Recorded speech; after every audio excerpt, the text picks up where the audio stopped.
It seems a bit strange, right? You may think, well, VBA projects has something personal against beginners. Is that what you're saying?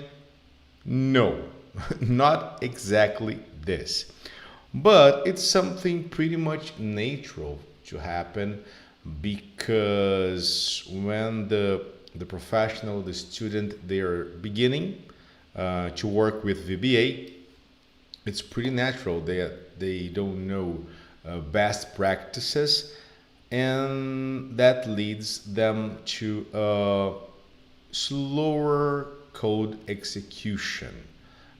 The sequence of what you're writing there, the sequence of that things are executed, and also the existence of some slow codes. There are really some methods, some properties in the VBA that make your code slower. So in this class, I'm going to show you, I'm going to teach you exactly what you should remove from your codes if you want to gain a lot of speed in your project. Okay, so if this is your first time here in my channel, my name is Marcos Rodelo, and every week I bring here to you a lot of knowledge, a lot of best practice to help you to improve your projects, to gain time, to develop a lot of automations in your projects. Okay,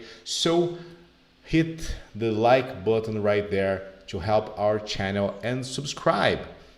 I have just screwed the camera and subscribe in our channel, and you will not regret. You will always be notified when there is a moment like this that I bring knowledge to you to improve your methods and your best practices. Okay, so let's start here. To begin with, I'm going to grab my image here. I'm in the camera to the corner as we always do, because I have nothing to do occupying all the screen here. Let me bring myself to the corner.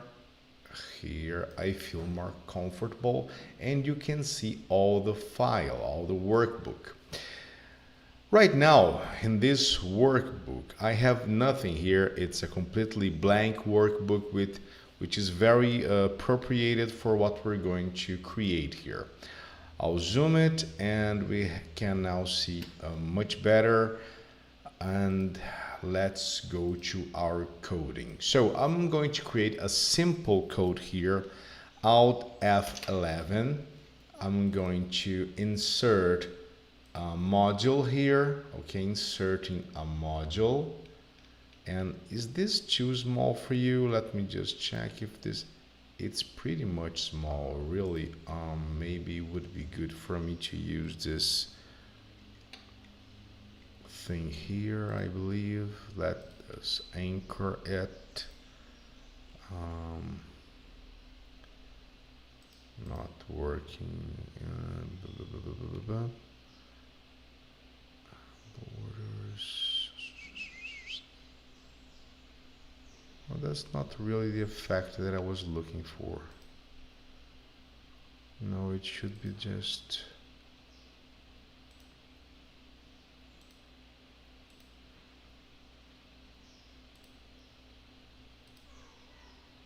No. Okay. We can move like that. It's just a... I'll insert a module here, and I'll just set up my zoom later, then we won't lose time here. Okay, I have already, I'm using a size, a good size of font here, 23. It's a great size for you. And let's start a subroutine. So sub speed test, sub speed test. Right here, I'm going to do exactly, I'm going to register the time that will take to execute our code. Otherwise, I have no way to know if we are improving or not our coding here. So here I'm going to insert the beginning of my code, the end of my code, the duration of my code, and also the amount of loops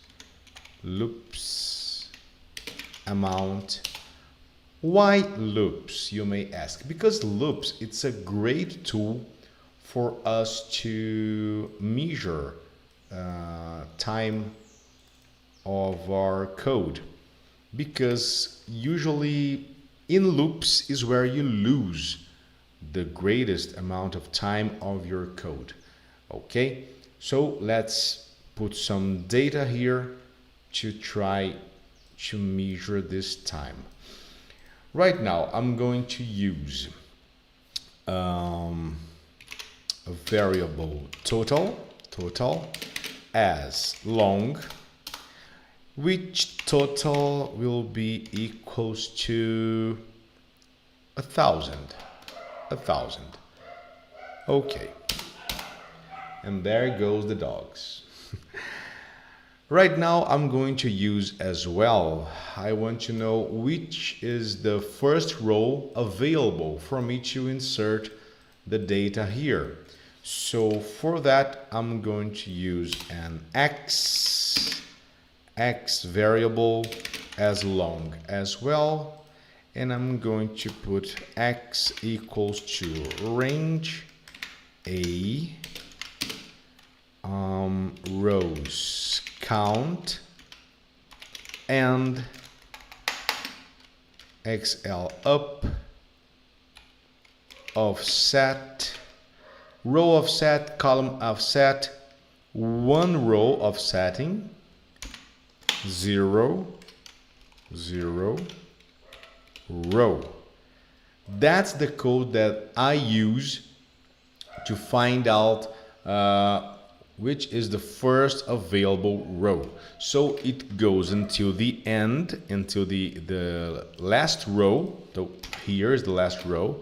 Then this end XL up, it's just like a control up. We are in A1 cell right now. And then I use an offset. Offset, it will offset one row down, okay? How I know it's one row down? Because it's positive 1. Otherwise, I would have to use a -1 to go up, okay? And same thing for right and left. So right would be 1 and left would be -1, okay? Continuing here. Well, right now we have the row that we're going to insert, so I'll do this. Cells x1, column 1, will be equals to timer. Timer, it's a way that Excel has to count the time, and with a lot of details in the timing. So we have seconds, we have milliseconds. It's the great way for you to measure your time. It's not using now, it's not using hour, it's using timer, okay? It counts each second since midnight until it goes over and over every day, okay? So here we have timer, and I'm going to start a loop right now. I forgot to declare my E variable. Let me put it here. It's E as long. Okay, so now I can start. For E equals to 1, 2, total. Next. So here's is the amount of loops that it will generate, and we'll see how much time it takes. This loop, I'm going to introduce a value here in this cell. It's easier for us to check while it's executing. So I'm going to insert some number right here. I'll do just this. Range H1 select. So I'm selecting this cell and I'll just say it active cell equals to I,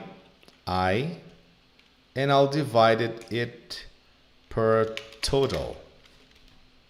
So in the beginning, it will generate a percentile here, okay?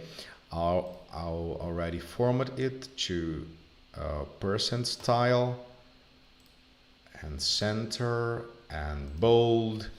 And let's see what happens when I execute this code. But I want to register the time, remember? So I have in my first column the timer.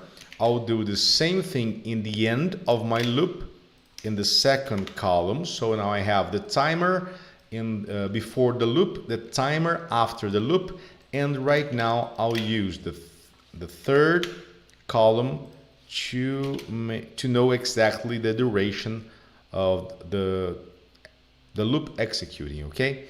So it will be cells 3, it's cells column 2 minus cells column 1.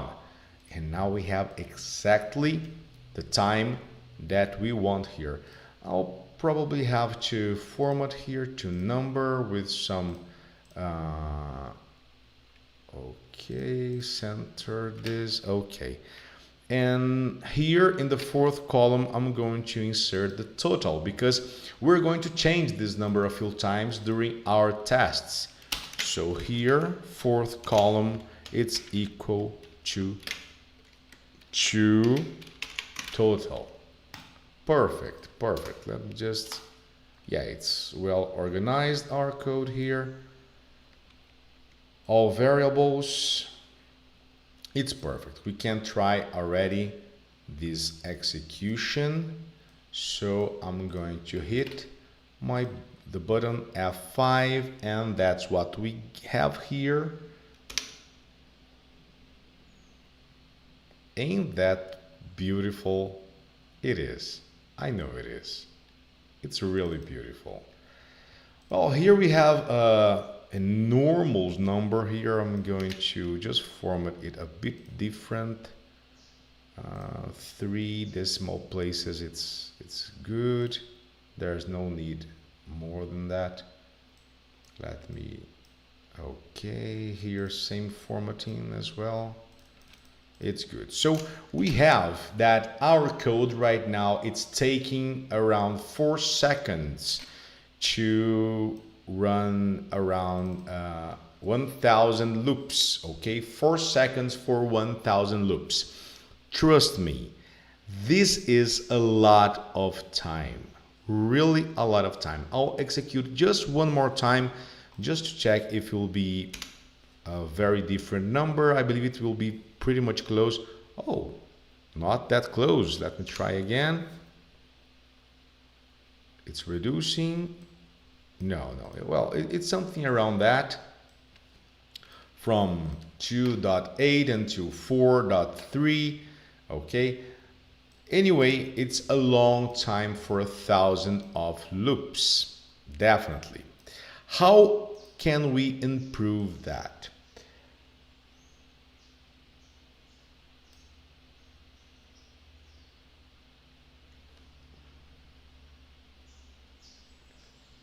I have just received an error here. Let me just see if there's something wrong about my setups. Video.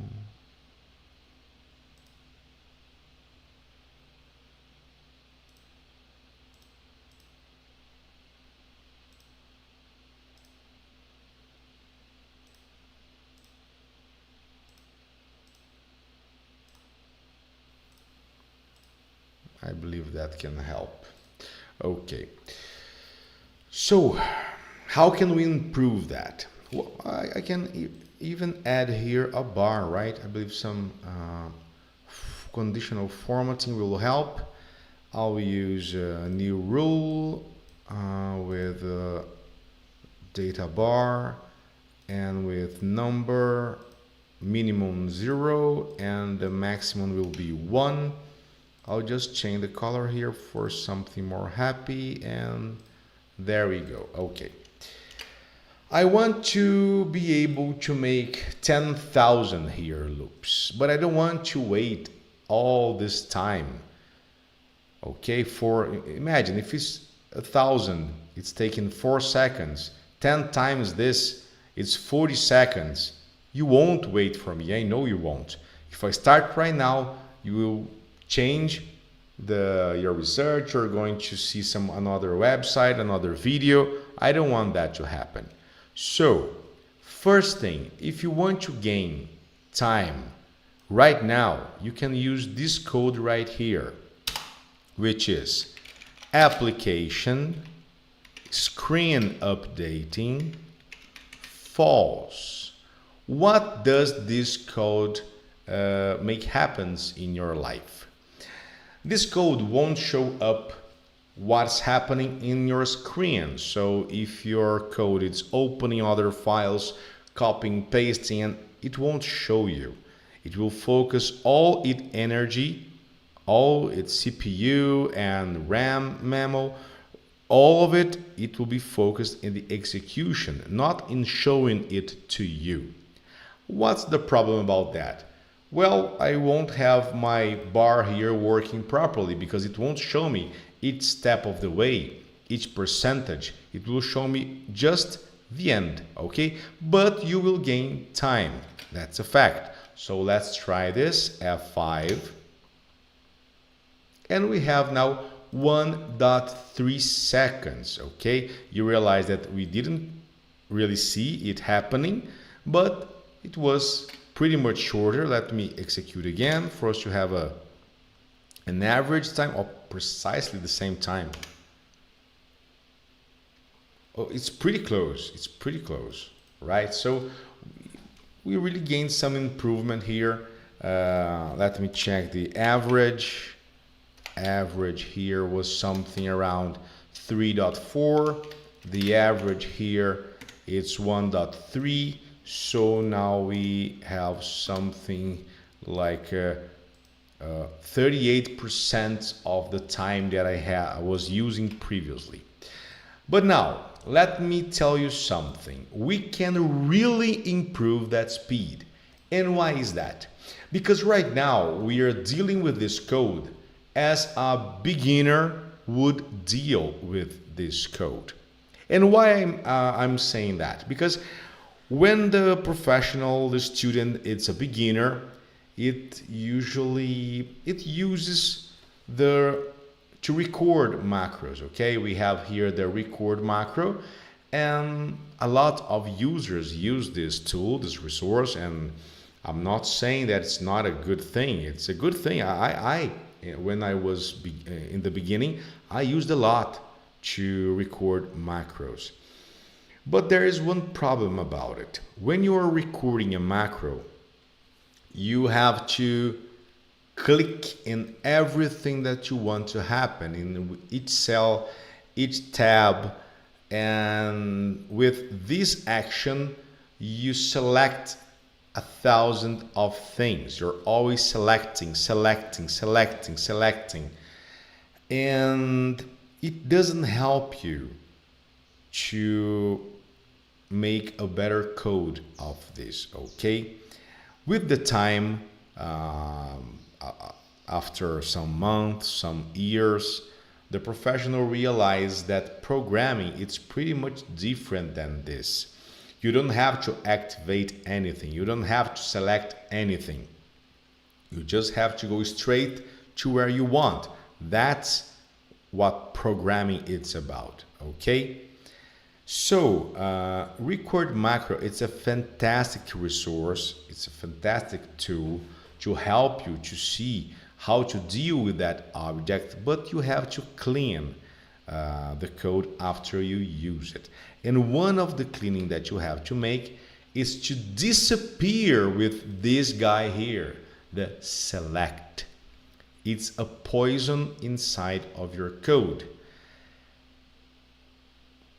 Even worse if it is inside of a loop, okay? So let me show you something. I will disable my application screen updating. Okay, it's completely disabled here. I will disable both lines here, and I'll make a straight input of the data in H1. So range H1 equals to I divided total. That's what we're doing. This both lines, it's not working anymore. And I'll go even more deep about it. We're going to make it a bigger total, but not now. Let's try first with this 1,000, just for us to have a notion about the improvement that will happen here. And now remembering, I have disabled screen updating, okay? So let's do it. F5. That's what you get. Okay, you can go with, oh, Marcos, it's something amazing. I know, it is, really, it is. Let's do it again. F5, F5. And now let me get the average, and let me get the time. So now we have improved our code. Here was with select and screen updating, remember that. But since the first one here, we have improved our code on something. It's taking only 2.4% than the original time. So we have improved our code here in 97.6%. That's what we just have made here. Imagine this. Oh, I didn't show you my bar here. Just once more. Oh, there's no way how to see it. Imagine this with the screen updating. So now, screen updating, F5, and now we have an average of the half that we had here, and we have improved our code in something just like 98.8%. It's almost 99.9% of improvement of the speed of our code. Did you realize that? Now let's see how much loops we can make with this time here that we were it was taking in the beginning. So right now I won't even use the screen updating right now. No, because I want to see my bar working here.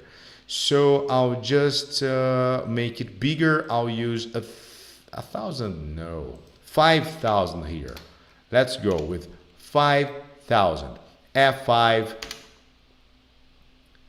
5,000 without screen updating.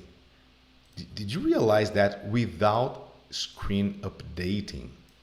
My God, it's a crazy thing. Let me freeze these panes here. I want to get into this time here. So let me go with 10,000. 10,000. 1.5 seconds. So I will have to go to 20,000. And we'll have something around 3 seconds. Okay, 3 seconds.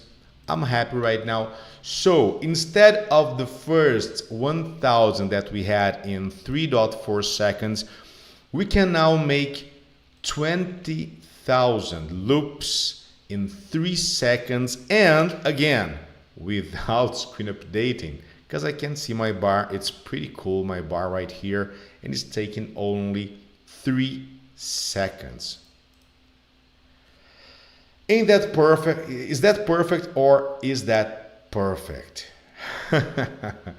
Look, I hope I have really helped you with these codes right here for you to realize how select can be poisonous to your code, okay? And if you have enjoyed this class, please hit the like button right there. Subscribing to our channel. We are really focusing here and give two really good information, good knowledge to you to improve your codes, your projects in VBA. Okay, so I hope you have enjoyed it, and I'm expecting you here in our next class. See you.